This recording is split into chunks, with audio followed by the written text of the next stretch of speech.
एक सुनसान सड़क पर एक कार जा रही होती है। उसमें एक लड़की बैठी होती है। अचानक वह कार रुक जाती है क्योंकि उसका टायर पंचर हो गया होता है। वह लड़की अपने फियांसी को कॉल कर देती है। उसका फियांसी का नाम किमसू होता है और जब वह उससे बात कर रही होती है तभी यहाँ पर एक स्कूल वैन आ जाती है। इस वैन से एक आदमी उतरता है और वह उससे पूछता है कि क्या हुआ।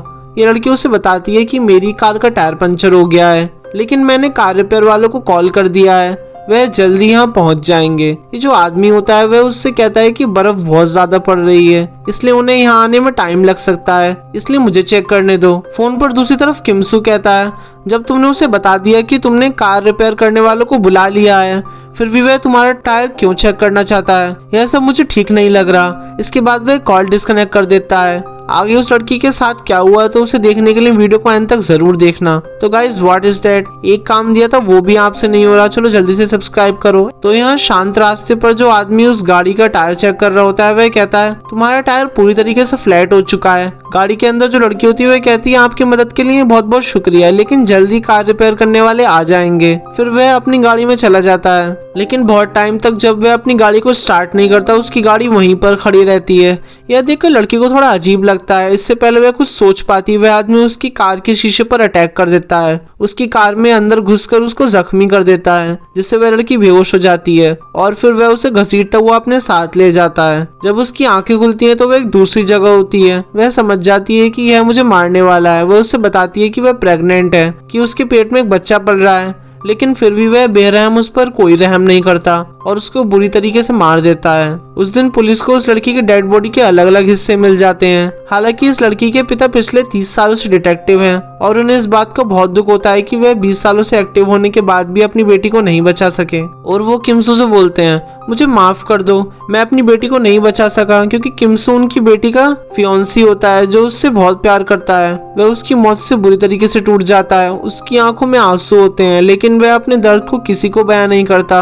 वह पूरी तरीके से खामोश होता है। वह अपने काम से 2 हफ्ते की छुट्टी ले लेता है। यहाँ हम देखते हैं कि किमसू नेशनल इंटेलिजेंस सर्विस में एजेंट है और उसके साथ काम करने वाले एक एजेंट मिलने आया होता है। वो किमसू को एक कैप्सूल देता है। वह बताता है कि वह जिसके पास भी ये कैप्सूल रहेगा तुम उसकी लोकेशन अपने मोबाइल पर चेक कर सकते हो और साथ ही उसकी बातें भी सुन सकते हो, लेकिन अगर किसी को इस बारे में पता चल गया तो हम दोनों प्रॉब्लम में आ सकते हैं। वह कहता है कि तुम चिंता मत करो, कोई प्रॉब्लम नहीं होगी, और इसके बाद किमसू वहां से निकल जाता है। तो दोस्तों, कैसे किमसू अपनी फियांसी का बदला लेता है उसको देखने के लिए वीडियो को एंड तक जरूर देखना, और हाँ, चैनल को अभी सब्सक्राइब कर दो। तो हम देखते हैं कि जियोंग के पिता जो कि एक डिटेक्टिव हैं, वह बताते हैं कि इस तरह के केस मैंने 4 लोगों को गिरफ्तार किया जा चुका है। वह उन चारों की फोटो डिटेल किमसू को देते हैं।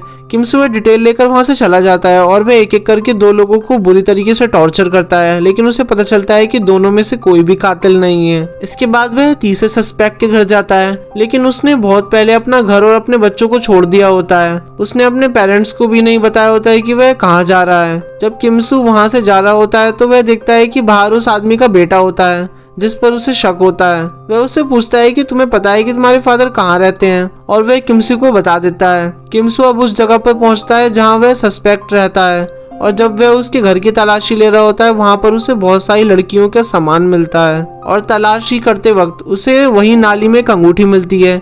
यह वही अंगूठी होती है जो किमसू ने अपने फियांसी को दी थी। इस अंगूठी को देखकर उसे बहुत रोना आता है और वह समझ जाता है कि यह घर उस कातिल का है जिसने उसकी फियांसी का मर्डर किया है। दूसरी तरफ दिखाया जाता है कि जेंग चुलग्यो ये वही साइको किलर है जिसने किमसू की फियांसी को मारा था। यह स्कूल वैन में कुछ लड़कियों को लेकर जा रहा होता है। इसी वैन में एक लड़की होती है जिस पर उसकी नजर होती है। हालांकि इससे पहले वह एक लड़की को मार चुका है। रात को दिखाया जाता है कि स्कूल वैन में से एक लड़की मिसिंग होती है, क्योंकि जेंग उस लड़की को किडनैप करके अपने घर लेके आ चुका होता है, और जब वह उसके साथ सेक्सुअल असॉल्ट कर रहा होता है तभी पीछे से कोई आवाज आती है, जिसे सुनकर जियोंग रुक जाता है और वह बाहर की तरफ जाता है। जब वह लाइट्स जलाता है तो देखता है कि सामने किमसू खड़ा है। वह कमीना जेंग कहता है कि तुम अकेले हो। किमसू कोई जवाब नहीं देता। जेंग बोलता है कि शायद तुम पुलिस वाले हो। मुझे हैरानी होती है कि कोरियन पुलिस ने मुझे इतनी जल्दी ढूंढ लिया, लेकिन तुम्हें इस बात का एहसास नहीं है कि मैं कौन हूँ। इसके बाद जेंग किमसू की तरफ भागना शुरू करता है। उसके हाथ में एक दराती होती है, लेकिन इससे पहले कि वह वार करे, किमसू उसके वार से बच जाता है और उसे बहुत बुरी तरीके से मार देता है। हालांकि जेंग भी उस पर वार करता है, लेकिन किमसू बहुत ही फुर्तीला होता है।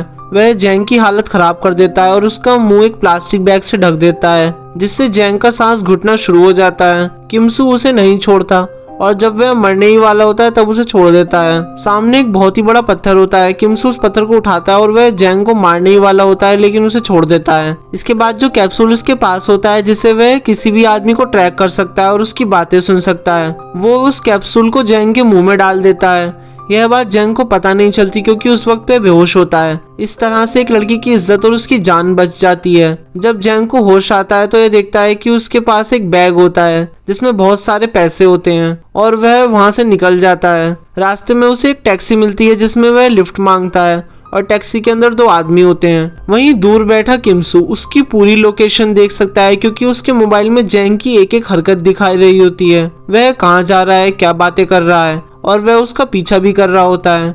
जैंग टैक्सी में होता है, उसमें 2 आदमी होते हैं और जैंग इन दोनों को मार देता है।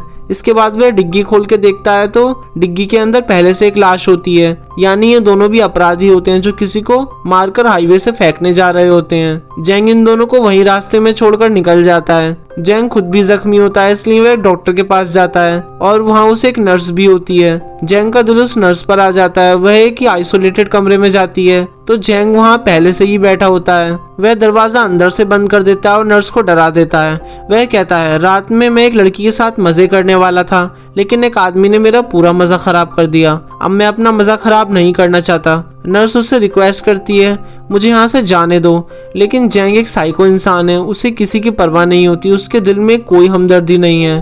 वह एक इंसान के रूप में एक जानवर होता है। लेकिन इससे पहले कि वह सेक्सुअल अब्यूज करता, यहाँ पर किमसू आ जाता है और वह पीछे से सिलेंडर उसके सर पर मारता है और इसके बाद वह जैंग को बहुत बुरी तरीके से मारता है। और जब जैंग लगभग मरी हुई हालत में हो जाता है, नर्स वहां से चली जाती है। किमसू जैंग के कान में कहता है, यह भी शुरुआत है, यह इतनी जल्दी खत्म नहीं होने वाला और आगे इससे भी बुरा होने वाला है। और इसके बाद वह उसकी एड़ी को इतनी बुरी तरीके से जख्मी करता है कि दर्द उसकी रूह तक पहुंच जाता है। कमीना जैंग बहुत बुरी तरीके से चिल्ला रहा होता है। फिर दिखाया जाता है कि जैंग एक गाड़ी से घिसटता हुआ उतरता है। उसके पैर पूरी तरीके से जख्मी होता है, वह अच्छे से चल भी नहीं सकता, उसके हाथ टूटा होता है और उसे कुछ समझ नहीं आता कि किमसू उसके साथ ऐसा क्यों कर रहा होता है। साथ ही वह कंफ्यूज होता है कि उसकी हर बार लोकेशन किमसू को कैसे पता चल जाती है। उसे शक होता है कि उसके पास कोई ट्रांसमीटर है। वह अपना जूता चेक करता है, पूरी गाड़ी चेक करता है, लेकिन उसे कुछ भी नहीं मिलता। इसके बाद वह गाड़ी लेकर हाईवे पर निकल जाता है। अब वह अपनी गाड़ी बदलना चाहता था क्योंकि उसे शक है कि गाड़ी में कुछ है। वह एक दूसरी गाड़ी को हाथ देता है, लेकिन गाड़ी के अंदर फौजी होते हैं, इसलिए वह कुछ नहीं कर पाता। दूसरी तरफ दिखाया जाता है कि किमसू को उसकी फियोंसी के पिता का कॉल आता है। वह कहता है कि तुम अब जैंग का पीछा करना बंद कर दो, तुमने उसे बहुत सजा दे दी है, अब पुलिस उसे खुद सजा देगी। लेकिन किमसू यह सब खत्म नहीं करना चाहता था। जैंग अपने दोस्त के साथ एक घर में होता है, उसमें एक लड़का और एक लड़की होते हैं जो उसी की तरह साइको होते हैं। जैंग उन्हें पूरी कहानी सुनाता है कि कैसे एक आदमी उस पर बार बार पकड़कर उसे टॉर्चर करता है और फिर छोड़ देता है। जैंग के दोस्त कहते हैं कि दरअसल वह तुम्हारा शिकार कर रहा है, तुमने जितनी भी लड़कियों को मारा है उसमें से एक वह उसका परिवार होगी। इसके बाद जैंग कमरे में चला जाता है और सोचने लगता है कि यह आदमी कौन हो सकता है। तभी उसे याद आता है कि किमसू के हाथ में एक अंगूठी थी और उसे याद आता है कि जितनी भी लड़कियों को उसने मारा है उनमें से यह अंगूठी किसकी थी। अब जैंग को समझ आ जाता है कि यह उसके पिटाई क्यों हो रही है। दूसरी तरफ जैंग का दोस्त जिस लड़की के घर पर होता है, उस लड़की को उसने बांध कर रखा होता है। वह उसे किचन में लेकर आता है और उससे पहले कि वह उसे मार दे वहां पर किमसू आ जाता है। जैंग का दोस्त उसे देखकर हैरान हो जाता है।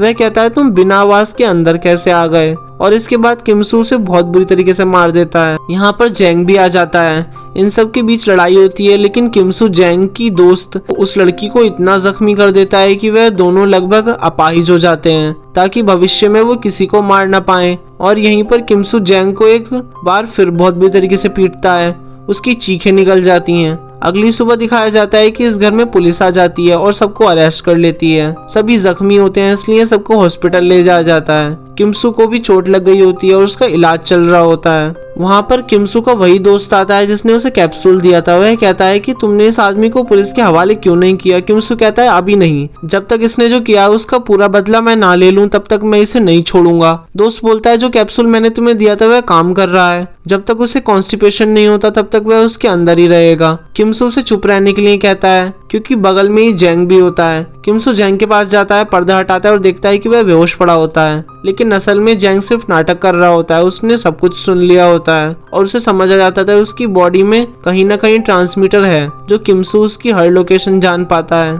फिर किमसू एक बार फिर जैंग को एक सुनसान जगह पर छोड़ देता है ताकि वह कुछ करने की कोशिश करे और फिर उसे सबक सिखा सके। लेकिन अब जैंग सब कुछ जानता है, उसे पता है कि किमसू कौन है, क्यों उससे बदला ले रहा है और यह कि उसकी बॉडी में ट्रांसमीटर है। अब वह उसकी बातें सुन रहा होता है। जैंग किमसू को बोलता है, मैं जानता हूँ कि तुम मुझे सुन सकते हो। मैंने अपनी पूरी जिंदगी में ऐसा खेल कभी नहीं खेला और अब मुझे बहुत मजा आने लगा है। मैं जानता हूँ कि किस लड़की की वजह से तुम मुझसे बदला ले रहे हो। मैं उसके घर का पता भी जानता हूँ और अब तुम जिंदगी भर पछताते रहोगे कि तुमने मुझे मारने का मौका मिला था पर फिर भी तुमने मुझे नहीं मारा। और एक बात बताना भूल गया, जब मैं तुम्हारी फियांसी को मार रहा था तब उसने मुझे बताया कि वह प्रेग्नेंट थी। शायद तुम्हें उसने नहीं बताया।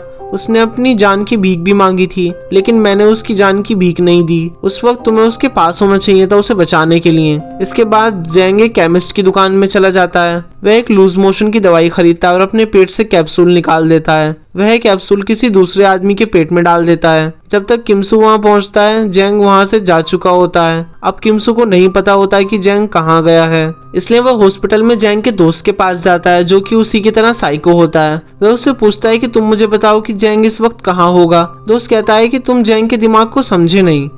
तुमने उसे जो दिया है, जिस वजह से दिया था, वह तुम्हें उसे वापस कर देगा। यानी अब वह तुम्हारी गर्लफ्रेंड की फैमिली को नहीं छोड़ेगा और एक बार वह अपना काम पूरा कर ले उसके बाद अगर तुम उसे पकड़ भी लो तो उसे कोई फर्क नहीं पड़ेगा।